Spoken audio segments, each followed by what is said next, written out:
Good morning. Good Wednesday morning. Hope you are doing well. Hope you're taking care of yourselves. Today, Erev Rosh Chodesh Nisan is actually day 7.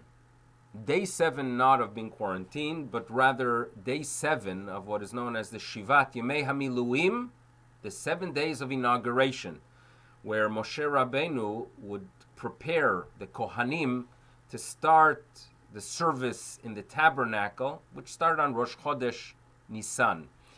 Now, we're going to talk a little bit about the Mishkan, about the tabernacle. But beforehand, I would like to talk about a word that appears throughout the Tanakh. The word is shat, shin, tet. And it relates to roaming or just drifting. And in most cases, it appears with a very negative connotation. So, for example, at the end of Parashat Balak, we are told that our ancestors sinned with the daughters of the Moabites, and it was a place called Shittim. Shittim, to just roam, to drift without direction, go outside, have no understanding of what existence is about.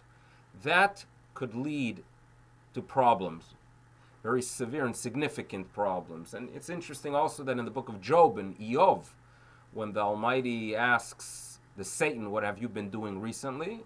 And Satan responds, Lashut Baretz, I'm also busy roaming. And the message there is just roaming without direction.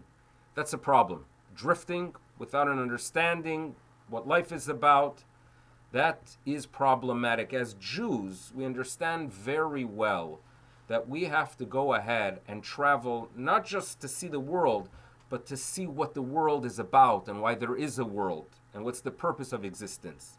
And that could come from a Mishkan, from a tabernacle, and our homes, especially during this period of time when we are praying at home more, when we are studying Torah at home much more. The home becomes like a tabernacle, and it gives the shat, it gives the roaming direction. And therefore, it's interesting to note that the wood used for the construction of the tabernacle was actually called atzei shittim, translated as acacia wood. But it was wood that tells you that when you live in a tabernacle, when you understand that the tabernacle is to teach you that there's a higher being, when afterwards you roam and make your way around the world, you will look at it differently. You will appreciate the world in a different way. And you will realize that this magnificent, incredible world we live in is here for a purpose to appreciate the higher being, to do his will, to be kind to one another, and to become better people. And that's what we are hoping for during this period of time, challenging period of time, very challenging period of time.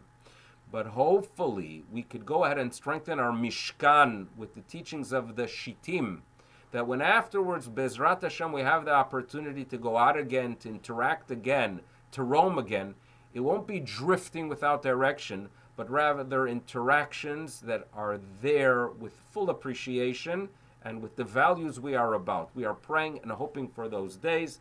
In the meanwhile, a refuah shlema to all those who need it, and a lot of difficult news coming in, but Bezrat Hashem, let's do our part, and may the Almighty have mercy on humanity, that we should hear only good news. Please continue taking care of yourselves. Keep the spirits high, because Bezrat Hashem, the light at the end of the tunnel, will be reached. Bezrat Hashem, please take care. Have a wonderful day, and Erev Rosh Chodesh Tov.